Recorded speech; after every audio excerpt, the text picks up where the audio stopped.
Oh, when I tell you, it feels like your stomach and your heart is exploding and then fell out of your body and then got put back in and they just wrapped it all around your whole body and then dropped it back out and then a bomb exploded. Bam! Hey friends, and welcome back to the Why Would I Say That podcast. It's your girl Tiara, and today I want to talk to you a little bit about breakups. Now that I'm officially over mine, not going through it anymore, I think it's time to try to give you some tips and tricks and why you do the things that you do with BPD. Now that I'm thinking a little more logical. I know that sounds crazy. Borderline thinking logically. I guess we wouldn't believe it. Why would we believe the crazy person? No, there are times that we think logically. And now that I've been single for a couple years and can see my breakups in hindsight, what I was doing in relationships, and even after relationships, I can see where the borderline was borderlining. The personality disorder was personality disorder. Okay, I don't know. But I do know, honestly, the most triggered I've ever been with borderline personality disorder was in a relationship, in a breakup. It's not me pointing fingers or saying this person's evil, they did this to me, blah, blah, blah. That is not what I'm saying at all. What I'm saying is I'm the most triggered when I'm in relationships, and I'm the most triggered when I'm getting out of relationship. Either way, it really feels like you can't win with BPD, but now that I've been single for a couple years, can look back on these times, I'm able to give you some tips and tricks that I wish that I had. So take it from me. Don't take it from me. I don't freaking know. But this podcast episode is for you to feel a little more comfortable or just a little more normal. When you have BPD, it's almost normal that you want to end your life after a relationship. Sorry, I said what I said. That doesn't mean act upon it. But when you have BPD, these thoughts come up and it's scary, and I don't want any of you to act upon it. So I want to give you the tips and tricks that I wish that I had, because breakups and BPD, probably the hardest thing ever. Like, I have been through some major trauma in my life, and this is going to sound very, very dumb. And this is just me, in my own opinion. I have been through some extreme traumas, weird situations that had nothing to do with relationships. But if someone breaks up with me, oh my fucking God, it is the end of the fucking world. It is the end of the world. It is the end of the world. I'm not kidding. And I just don't want any of you to feel like that. I know you're going to feel like that, but I want you to feel like you can make it through and like you will meet someone better and that you're not going to be stuck with this person forever and all these things. But I just want to tell you why you feel the way that you do, what maybe not to do and what to do, and share my experiences through breakups just to make you feel a little less alone. I kind of just want to get straight into it today. I'm going to make this one a little bit smaller because if you guys have been watching for a while, you may have known that I was supposed to have a guest this week, and I usually don't lie. I usually always keep my promises. But the podcast just came out insanely awkward, and it was very hard to follow. It wasn't like me and her are awkward. We knew each other, and we know each other. I love her. I love Mary. Shout out Mary. But we didn't start where we needed to start, so the conversation was just really blurry, okay? And I'm not mad at it because now I know what I need to ask and how to control my podcast a little better, because after all, it is my show. But I promise y'all I didn't lie. But I do want to make this little episode for you because everyone's been asking me for it, and might as well, since I broke a promise. So at least I can give you something. Let's get into this, because breakups and BPD, hard, not fun, no bueno, don't want to do this, I hate it here. First and foremost, I start off with every podcast, or at least my little tangent off with, what is borderline personality disorder? Okay, at this point, I'm sure you guys get it. I'm going to give you the smallest definition possible, just in case we do have a new listener and you don't know what it is. BPD, or borderline personality disorder, is the instability of moods, behaviors, and relationships. So as you can tell, we're unstable over here. It's not fun, okay? And the key word, relationships. That's what we're talking about today. There's 9 criteria you have to meet in order to be diagnosed with BPD. So just because you relate doesn't mean that you have BPD. But if you relate, amazing. Use this as a tool. It's not that I'm invalidating your experience. It's not that I'm doing any of that at all. I would never do that. That was what was done to me. That's probably why I developed this disorder. You don't invalidate emotions. That's wrong. That's rude. It's weird. You don't know what someone is feeling. But at the same time, the only way to tell is by going to a doctor. So if you relate to this, it's okay. You can take things away from this. Do what you will. If you relate, you relate, because BPD, just to let you know, we're normal humans. Okay. Yeah. We go through normal human stuff. Like, you know, the topic today, we go through breakups. We do feel it a little more intensely. But we're still heartbroken. That doesn't mean you're not heartbroken. You're still heartbroken. We just feel it more intensely, react a little differently, and have more patterns of things that, you know, normal people do not. So if you relate to this and you can take something away from this, that's completely fine. It's completely fine. And I love you. And I want that for you. I genuinely want everyone to be here, not just borderlines. I want everyone to take something away from this, okay? Breakups when you have borderline personality disorder is, my God. And I do remember a lot of my symptoms coming to light through my first heartbreak. And what did this look like for me? You see, when this person broke up with me, or cheated on me and me over, I was young. It's okay. I learned from it. I feel better now. I literally tried to not be here anymore. I could not stop crying for days. I still centered my day around this person after we broke up. And even though this person very much disrespected me, I thought I had no self-worth without this person. I thought and felt as if I did not have this person, I am nothing at all. I am not worthy. I don't know what to do. I don't know who to hang out with. No one will ever love me or accept me again. That is genuinely how it felt. Those are the thoughts that were going through my head. Literally, no one will love me ever again. No one will accept me ever again. You see how crazy you are? Obviously, this is why you left you, blah, blah, blah. This is why he cheated on you, blah, blah, blah. And my brain just kept spinning and spinning and spinning and honestly set me down a really bad spiral. I'm not saying that any of this is his fault. Like, my brain was just doing wiring, okay? I genuinely... He shouldn't cheat, okay? I don't forgive him for that. I'm not blaming him for the things that I've done after the fact. I'm literally taking accountability for it and saying, hey, I don't want to do this after breakups anymore. But after this breakup, I started using substances for the first time in my life. I started drinking. I was like 14, guys. 14, 15, 16. I dated this guy through all of high school. When we broke up, we just, I would spiral real bad. I remember one time that, like, I was just really sad at school and the school thought I was high. Like, and I know I just told you I used substances. I really wasn't this day. I was just couldn't stop crying. My eyes were red. They were puffy. So the school thought I was high. So they sent me down to the guidance counselor to make sure that I wasn't high. Then they found out I just wanted to kill myself.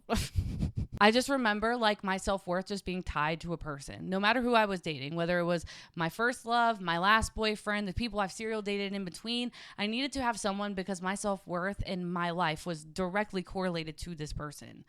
And I just need that to get through your heads to understand how much someone with BPD prioritizes other people other than themselves. Like, I do think we should, be helpful people, loving people, put people in front of us sometimes, because that's just being a very kind human. Now, when you're prioritizing people 100% of the time, not taking care of yourself, who is doing that? Not even the person that you love the most can make you feel the way that you need to feel, but that's genuinely just how BPD is. It's kind of called favorite person. I'm not going to say every person you date is favorite person, but what this could be is favorite person. You centering your life around somebody and everything, and it's not fun. And when it ends, you are fucked. You're screwed. You're really screwed. I forgot. I bleeped those. Like, when I'm dating someone, to when I eat meals is centered around this person. Say I wake up this morning. I'm not hanging out with this person until 6. I would starve myself all day just in case that person's hungry at 6. I could have had 2 meals by then. But what if they text me earlier and want to eat sooner and then I'm not available? So that means they will break up with me because they hate me and I wasn't hungry enough. So therefore I'm not good enough. It's so weird. It's so dumb. It comes down to the smallest things like that on how much pressure there is in a relationship for us. And I'm going to say this because I'm 100% honest. I can only imagine how much pressure that puts on another person once they start seeing those, because you can't hide that from somebody. You really can't. It will bleed and come out. Trust me. I've tried. I literally have tried to hide these crazy parts of myself when I was unmanaged. It doesn't work. It comes out in outbursts and crying and sometimes breakups. Okay? They just do. They just do. But it bleeds. It bleeds. It bleeds. The reason that we feel the way that we do when we're going through breakups, and I kind of already said it, is that we don't really have a lot of self-worth. I don't like to say that, oh, these groups of people don't have self-worth. I mean, it's kind of scientifically, statistically proven that we do struggle with our self-worth. And I do think it also has to do with our sense of self. We struggle with our sense of self. So when you have a struggle of a sense of self, you don't know who you are, where you want to be, where you want to go, and you genuinely don't know that, you're going to feel unworthy in certain spaces. You're not going to know what to say and what to do and how to feel and all of these things. So when you find a person who is willing to love and care for you, you kind of take on their own sense of identity and you take on their personality and you correlate your worth with how they feel about you. It's not that you built the worth in yourself during that relationship. It's more that You tied your self-worth to a person rather than working on self. You told yourself because you found love or found a person that you were now worthy. But you were worthy before you found love, or you wouldn't have found love. And even if it ended up being a terrible toxic relationship, that person did see something in you. There was something there. You were worth it before, but that's just not how it feels. And someone or something or some place made you feel this way, and it's coming out now in your future relationships. And it could, your person currently today, if they're not a great person, could be making you feel this way too. But if you have BPD, this started a long, long time ago. That feeling is getting brought into your other relationships. They're repeating the cycle, whether you're aware or not aware. You can also do different things and still repeat different cycles on accident. I've been there. I've done it. Trust me. There's been times I wore my heart on my sleeves, told everyone one of my symptoms, told them all about myself, they love me, and it still blew up. I've hid everything about myself, and it blew up. So no matter what, it will bleed if it's just not taken care of. But I will say this, I give you so much leeway because you don't know that until it happens. So you can't sit there and be like, well, my first relationship, it was all my fault and I feel bad because I have BPD. You didn't know that. You did not know that. What you have been doing through your life has been operating as normal. So when you get in a relationship, everything that you think and feel to you would be normal until you learn that it's not. So I don't think that this is something that you can fix before it happens. The trauma has to come out first. So don't feel guilty and shameful for the ways that you reacted and things that you did after a breakup. You don't know that you fear abandonment that badly until you are abandoned. Dude, both my parents are in my life. I don't know who the abandoned me when I was a kid. I have no idea. But my attachment and abandonment issues are so bad. Even my parents, when it first started happening, were wondering, why the do I have attachment issues? Well, I can answer that now that I'm older, but we ain't gonna do all that now, okay? Now, I'm not saying to don't change your behavior or don't take accountability. What I'm saying is do not guilt and shame yourself into feeling worse. Guilt and shame is another cycle that we get stuck in with BPD. And that's another reason I feel like we have a big struggle with breakups, because we're in this guilt and shame cycle of, what did I do wrong? I clearly did something wrong. And you're just going to loop and loop and loop. I know you probably wanted to be that person, especially if you're watching this going through a current breakup. You couldn't tell me shit no matter what man I was with. Okay, I was going to be with them forever. I'm going to marry them. I'm so thankful now that I didn't. But you couldn't tell me that that wasn't my person. But please, please listen to me. Please listen to me. That was your learning moment, not your person. It's not what you want to hear. And honestly, is it fair? No, it isn't. But every person has those types of relationships where they have to learn certain things and take it out of there and move it on to the next relationship.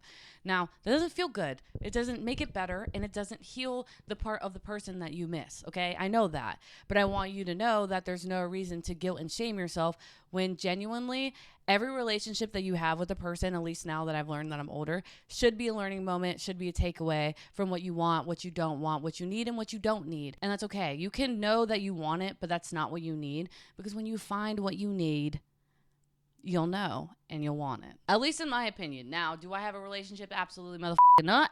But I truly do believe that. I think everyone has something to learn from. Romantic, not romantic, friends, colleagues, kids, elderly. I think everyone has something to learn from. And yes, your romantic partners. Yes, because could it have ended terribly? 100%. My ex turned off my heat and water as a form of punishment. Okay, we know that now. Okay, I've aired that out before. But he still taught me how to help myself in certain ways. If he wouldn't have pushed me so far into making me thinking that I was always crazy, I was always a bad one, I wouldn't have gotten this much help. I don't think I'd be able to articulate things the way that I do today. I don't think I actually would have learned self-worth. I don't think I would have learned jack other than center my life around one person. And I'm glad I'm gone. I'm glad. I didn't see it at the time. I didn't even see it during the breakup. But now that I'm further ahead in life, everything that he did led me to exactly where I needed to be. And I'm so thankful for it. And I hope to give you just a teeny bit of hope with that. I know it doesn't make you feel better, but it really, everything is a learning moment. Okay, and I would punch me right in the mouth right now if I was struggling with BPD, trust me. I know. And another thing us borderlines like to do after getting out of a relationship or something that's super intense is this closure bullshit. Trust me, I'm a victim of it. Closure is not real. It's literally not. Sometimes it actually leaves you with more questions than answers. If you know that you're basically done, just be done. Every time you see and talk to that person, it restarts the cycle. At least for me anyways. Again, this is just my personal opinion, and this is what helped me when going through breakups, because it's not fun. I wanted to not be here anymore. We don't want that. We want to be here. We want all of us to be here. Yes, closure can be real if literally we're breaking up in text and they're coming over to get their stuff. Okay, whatever. But if you're going out of your way to go get closure and oh, we broke up, we need to talk one more time about it. No, you don't. You already broke up. We've probably already talked about it for the last week. What we talking about? All the things that are going to come out is just going to make each other really, really sad. And it's not real. And every time you open that door and get back closure or just talk about it again, you are restarting the cycle. You're restarting the initial hit of that breakup. And when I tell you, it feels like your stomach and your heart is exploding and then fell out of your body and then got put back in, and they just wrapped it all around your whole body and then dropped it back out, and then a bomb exploded. Bam! That is literally what it feels like, okay? You don't want to go through that over and over again. Closure is not real. It's not. Okay. Seriously, think about it this way. You guys already broke up. What is going over there to talk about it one more time going to do? Yeah, but I just want one more hug and one more kiss. That. My last relationship, I didn't get closure. And honestly, it worked better.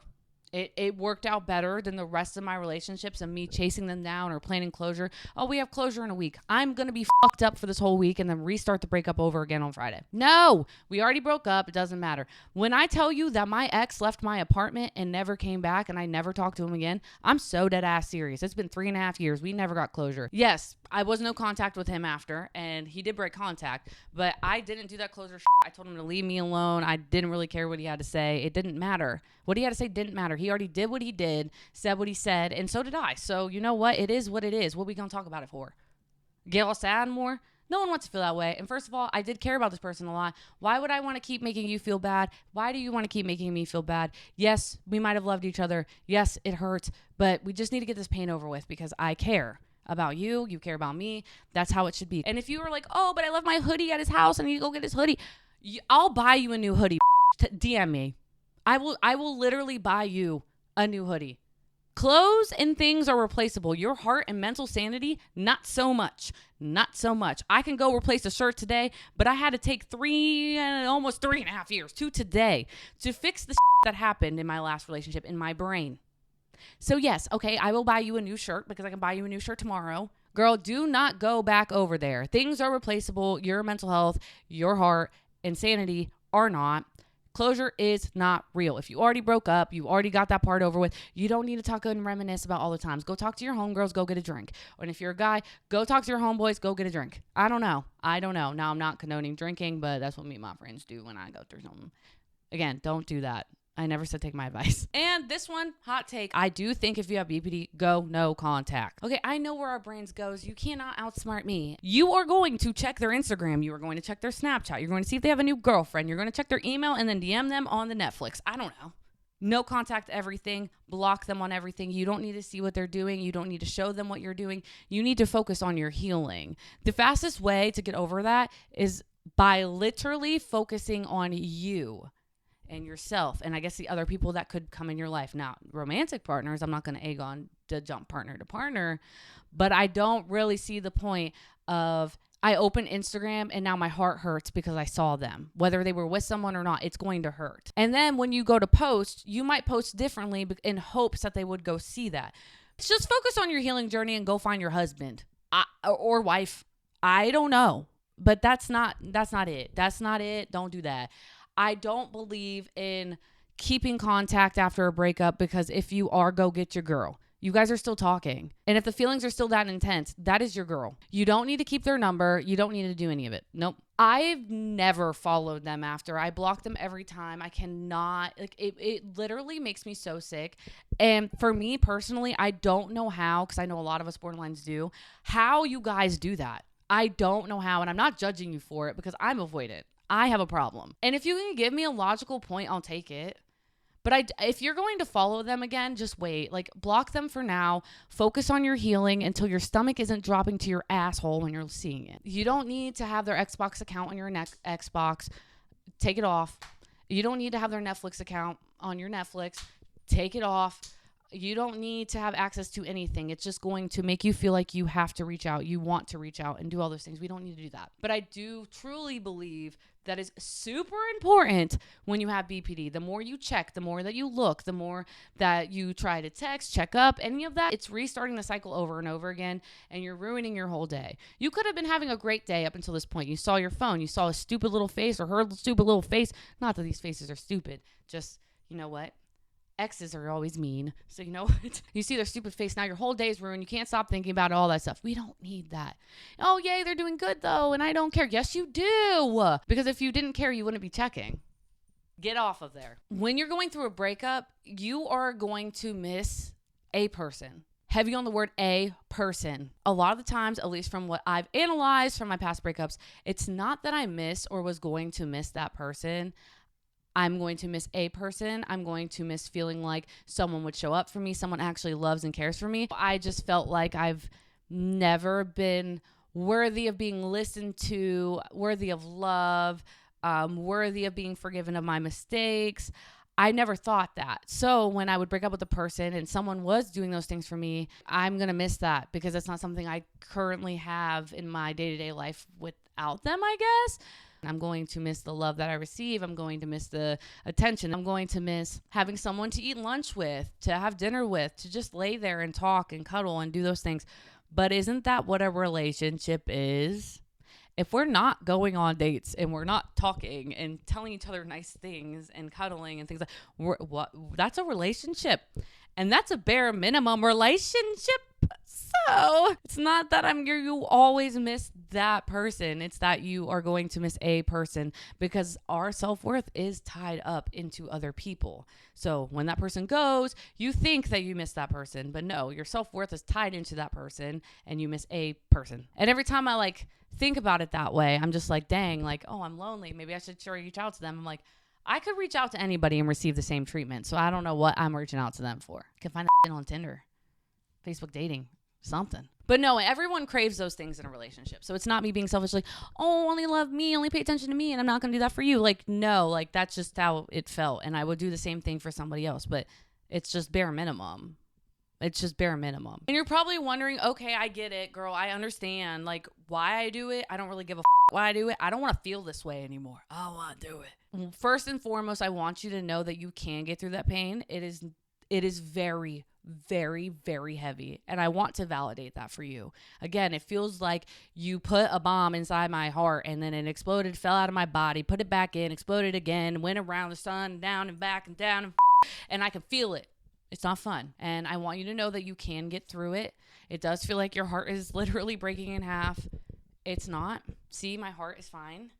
My heart is fine. And I literally tried to take my life. So my heart is fine. She's alive. She's well. And I still love and I care. You see me. I'm helping you guys. I still have caring and loving things about myself. But I want you to know that it is actually, you're not going to like this. You're not going to like this.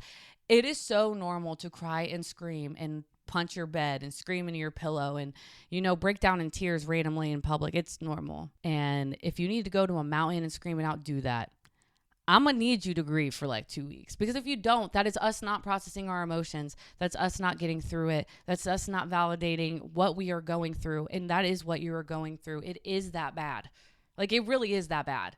And I know it because I've been through it. So I will give you a max of depending on the relationship, we'll go 1 to 3 weeks. 3 weeks is a long time. 3 weeks is a long time. You have 1 to 3 weeks to shut down, to cry, to scream, to grieve, to flip out, to do whatever you need to do, because that's completely normal. I know it doesn't feel good. I know you're going to want to get out. I know you want it to stop, but please don't stop it because it's going to come out later. Let it come out now. Grieve it now. Be alone now. I mean, if you need a friend, please reach out to a friend. Reach out to mom. Reach out to your cousins. Reach out to your sisters, your brothers. I don't know who you reach out to. If you need somebody, go and get them. If you need to go cry in a Target just to be around people, be around them. Because I know how scary it is to go through a breakup and how intense that emotion can be and how fast your brain can switch to, I don't want to be here anymore. So I will say, if you need to grab somebody to be with you every now and then, do that. Somebody will be there for you. Not everyone is going to leave you high and dry. And if they are, you're not looking hard enough. You haven't asked enough people. I promise you there will be one person that is willing to sit with you. But you got 1 to 3 weeks to do that. Okay? Cry, scream, get it out. Then you're going to get the fuck up. I don't give a fuck how you feel. You're going to get dressed, you're going to get cute, and you're going to leave your house, and you're going to go back to life. I know that's not what you want to do. I know that's not what you feel like you want to do. I know that's not what you think you can do. You're going to, though, because I told you to. Because the only way out is through. If you sit in your house and cry about this man or this girl for months and months and months, where are we going to get? Who are we going to learn things about that'll make you pique interest elsewhere? No, you're not. And I'm not saying to go find a boyfriend after week 3. What I'm saying is to just go live your life. Go talk to other people. Do new things. Things that you didn't do with this person. Things that you didn't get to explore with this person. And yes, you might not want to go do it, but it's a need for yourself right now. So if you have to schedule a roller skating class, even though you don't want to roller skate, fucking do it. Do something new. Do something different. Get in different environments. I know it's scary. I know it's not fun. And I know if you're doing this alone, it seems like it or feels like you can't, but you can, and you will meet so many people. I can almost promise you'll be thankful that you left. Or that they left. I know it sounds weird, but you can't lay there forever. But you should be able to grieve, cry, scream. But you need to get the fuck up. You're not going to feel like it. It's the same thing of when you're super depressed. The day that you get up, you didn't wake up happy that day. You were still depressed. You just started going through the motions again. So start going through the emotions so your brain knows that, like, hey, we can keep on living. And then your brain will probably seek out other people and friends and conversations and new likes and dislikes because this person is no longer there clouding it. But if you sit in that room and keep crying over that man or that girl, it ain't going to lift. It ain't going to lift. It's going to stick, and it's going to get stickier. And it doesn't feel like you want to go do those things or do anything, but just try. And you can't say that nothing worked if you didn't try. If you didn't get the fuck up again and didn't go into other rooms, talk to other people, you literally will be stuck. You found this person that you're missing. You will find another person. You were heartbroken about something before, whether it was like actual true heartbreak or somebody let you down or something, but you moved on. You got along and it ended. Everything will be okay because it always is. That's my favorite saying to say when I'm going through something crazy. Like, I'm okay now, right? But I was not okay during my breakups. I was not okay when my parents got divorced. I was not okay when my cats died. I was not okay when other things, bad things, really bad things. But look at me today. I'm okay. I'm fine. I relatively do like my life. It ends. Yes, our feelings are very real, but they're not logical. So don't let it trick you into not being here anymore, to not living your life, that you are unworthy, that you're only worthy that if somebody loves you. Don't let your brain do that to you. That's not fair and it's not okay. But I just really want to validate for you just how scary BPD can be and like how intense it can be, and maybe share some of the things that are going on in your little brain wiring. So that way when you know it's happening, you're like, hey, this is what's happening. It's not that I'm unworthy or I shouldn't be here anymore. It's that my self-image is shifting and I don't know where to go. But that might lead you to an answer. It might lead you to, okay, my self-image is shifting. So maybe, why don't I go try this new thing? Or maybe look at where this started. Or maybe this will give you answers to something. Because breakups with BPD is not just about the breakup. Like, obviously it's a lot about the breakup. That's it. But it has to do with a lot more than what we're looking at, than just the two people in the relationship. It might have to do with your parents, the things that are exploding, your self-worth ties, your self-identity. And honestly, this could be ruining your relationships. So I do think this is incredibly important to look at, whether you have BPD, don't have BPD, because this could be a struggle for anyone. If you struggle with self-worth, if you struggle with your identity, if you struggle with paranoia, jealousy, any of these things, it is super important for, I would think, for everyone to know this. A lot of people, I don't give a what anyone says, and it's not invalidating our experience. Dude, they display BPD symptoms in relationships all the time. That obsessive, I'm not saying they're recessive, but kind of, that obsessive attachment, I will lose everything if I lose that person. A lot of people go through that with or without BPD. So I think this is super important. And again, I probably haven't perfected this because I'm not in a relationship. So what the do I know? But I do know how to be alone and what I was going through and what I was thinking during those relationships and while having BPD, because yeah, that's what I have. So I really hope this helped a little bit. This episode was a lot longer than I thought, and I have to get it out by tomorrow. So love that for me, I guess. But yeah, if you're going through a hard time, please reach out to someone. You can check the resources in my bio. I do know some of those resources you can get someone to talk to within 24 hours. I give you a small little discount. Again, I hate doing the little promo. I really do, but I do know you guys need a resource. So if you want to check that out, because that is not fun to go through, and breakups literally what ended my life. So I'm going to have to say, check out that resource. This is something that you were going through. Girl, this is not something you should go through alone. People need people. I don't care who you are, how strong you are, I know everything. No, you don't. You literally don't. So a different perspective can help you so much. And yeah, I just want you to know that that's there for you and that you are not alone. And I've felt that way before. And if I can do it, you can too. And I know a lot of people see me now because I have my following and I made my accounts and I'm a little confident in what I say. Not so much. I just act like it. So you guys don't necessarily sometimes take my word for it. It's like, no, but I did not have it easier. Last breakup, my dad had to come pick me up from a state away because my friend was concerned for my life. So I struggle pretty bad with this stuff, and I want you to know that you're not alone, and I love you, and it's heavy, and that there's resources out there for you. If I can do it, you can definitely do it. I promise you that. Thank you guys so much for being here. And thank you guys so much for listening to me. And seriously, thank you so much for supporting me. I just want to appreciate everyone that keeps returning, that does hit that like button, who has been hitting that subscribe button, who has been letting me know what they like and what they don't like about this podcast. And yeah, it really helps so much. It really does. And I can't appreciate you more. I literally can't. I don't even know what to say right now. Like, I love you guys, and this is my safe space. And I hope to continue doing this for a very long time. So thank you to everyone who has been helping me do that and supporting me and liking and commenting, subscribing and whatever. And make sure that if you're watching this, that you do the same thing. If you're watching on YouTube, subscribe button. You don't want to miss a video every single Friday. And if you're listening on podcast, 5-star review. We got to find our community. Boost it, please. I literally have to beg because I'm unemployed now. So I am begging you. I will get on my hands and knees and beg you. Please. Oh, I guess the podcast listeners can't see me get on my hands and knees right now.